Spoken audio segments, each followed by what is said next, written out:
Welcome to this week's End of Days Update, coming to you from Hattiesburg, Mississippi. Had such a great time here at Victory Church. Last couple of services, people are so hungry, so easy to preach. They love Jesus and love the coming of the Lord, so we had a great time. We're coming to you every week to look at the different things that point to the coming of the Lord, and specifically the gathering of nations for the Ezekiel 38 war, because the rapture is signless, but the second coming has tons of signs. And literally every single week we're watching different components of those nations that are in the Ezekiel 38 war literally fall into position, one after another, doing exactly what the Bible said they would do. Kind of cool to be living in a time when the Scripture's coming alive and being fulfilled right in front of your eyes. So we pick up at what's happened around Israel so that we can tell how close we are, because Jesus is just about to come. I mean, remember he rebuked the crowd. The only time he rebuked the crowd was, he said, you can tell what the weather's going to be, but you don't know your hour of visitation. So he wanted them to know. And remember when he walked into town, the demons said, have you come to torment us before the time? They knew Jesus had a schedule, but he was early. So if demons can know, how much more the church? And, you know, as we come to you every week, it's not an escape theology. It's a hustle theology. It's a go-for-it mentality. I hear people go, well, you're just preaching that because you want to escape. No, we're preaching this because we're about to be caught up. We're about to see Jesus face to face. So let's pick up what's happened around Israel this last week. Man, so many things are happening, specifically with Iran. Iran's pushing with all the people in Israel, all their kind of ties with Hamas and Hezbollah. There's been like a terrorist attack every other day. Just innocent people have been getting killed. Israel responded today saying, okay, we're going to go after Iran. We're going to go after those different sites that are holding those people, so this will stop. And it was a pretty big warning that Israel's getting ready to go for it. And along with that, you had Iran pretty much responding by saying, okay, they put out a false video showing their ships in the Persian Gulf, going after our vessels. And nothing happened to our vessels, but it was all a lie. It was fabricated. Iran trying to say that they have control over that. And then this week, Iran came out with a brand new drone, huge drone that'll go, I think the distance was 2,500 kilometers, but it also would go 24 hours at 7,000 feet. So it has the capacity to haul really large missiles. So that's kind of a game changer that they have drones that can fly into Israel. Because this last week, the Iron Dome shot down 2 different drones that came in from Gaza. So continually, Israel, every single week, is having to defend itself, to the point that, guess what happened in Damascus 2 nights ago? Israel did another airstrike on a whole convoy of missiles that came into Damascus. Why is that a big deal? Isaiah 17:1 said that Damascus will be removed from being a city. So you've got Iran pushing as hard as it can to get things into position to annihilate Israel. I love this thought pattern of the leadership of Israel right now, along with Netanyahu and with Gallant, like we are going to protect Israel. I've said it, I think, 3 times in a row. They said a couple times, we will bomb Hezbollah into the Stone Age. Because the last time the war was like that, 2006, Israel was way too kind to their enemies. So everything is getting set up. You had Iran stopping the water flow into Iraq so that the Tigris and the Euphrates will run dry, and they didn't give them any warning whatsoever, shut that river off. So you've got Iran doing just really strange things, kind of like with even Russia, not just the Ukraine war, but Russia came out this week and said, we're going to put tactical nuclear weapons in Belarus.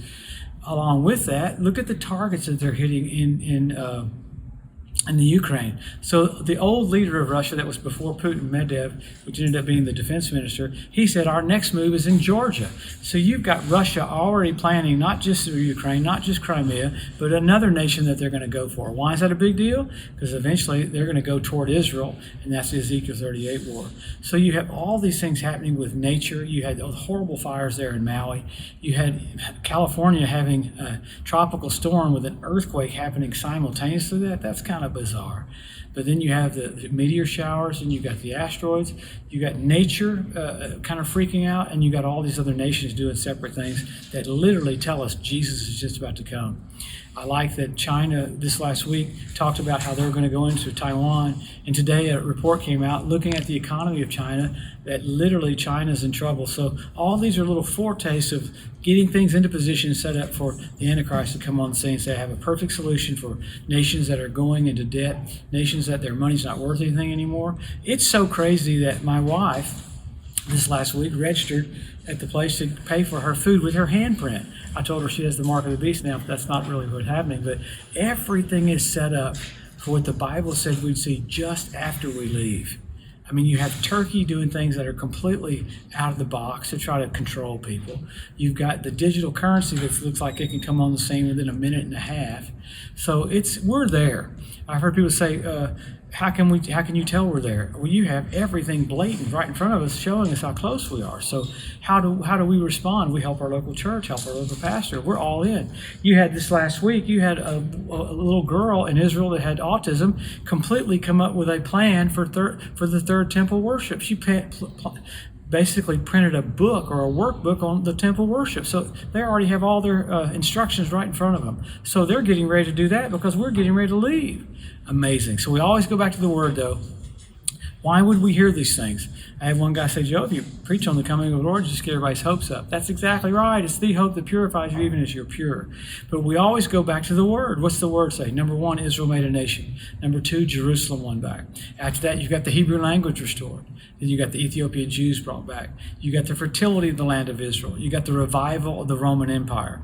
You had foxes show up on the Temple Mount. You had fish show up in the Dead Sea. You had the Dead Sea turn blood red where Sodom and Gomorrah was on the Day of Atonement. So you have all these things happening. You have the ritual baths around the Temple Mount filled up with water. You got event after event after event showing us how close we are. Men will be lovers themselves. We have selfie sticks. So you got sign after sign after sign after sign showing us you're there. But then you've gone from signs to signals. You had blood red moons on Passover and Tabernacles. When? You had 4 in a row a few years ago. That's crazy. When's the last time you had 4 in a row? NASA calls it a tetrad. 1967 when Jerusalem was won back. 1948 when Israel was made a nation, and 1492 at the Edict of Expulsion when the Jews were kicked out of Spain. So you got heavenly things happening, corresponding with things with Israel, and then you have the Bethlehem star, Jupiter, Regulus, Venus coming together. Come on, it's the exact same time Jesus was born. The constellation was Virgo. This last year we have a celestial event, Jupiter, Regulus, Venus. Wow, what was it? Bethlehem star. What was the constellation? Leo. He's the Lion of the tribe of Judah. How privileged. There's many more signs. If you got in all the signs that happened in 2017, we'd be here all night. But the whole point is Jesus is just about to come. All hands on deck. Let's go for it. Just like the 2-minute warning in a football game, you're at the 2-minute warning, counting down for Jesus to come. So let's help our local church, help our local pastor, and let's go for it. So soon, you're going to see those eyes as a flame of fire, feet like undefined brass, voice of many waters. Wow, Jesus, the King, coming back. Have a blessed, wonderful week. We'll see you next Wednesday.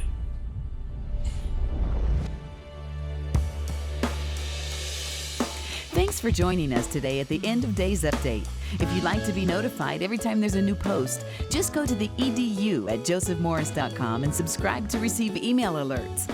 If these posts and updates have been a blessing to you, please consider making a one-time donation to help get the message out, or even becoming a monthly partner with Joseph Morris Ministries. Thanks again for tuning in to the EDU, and we'll see you next week.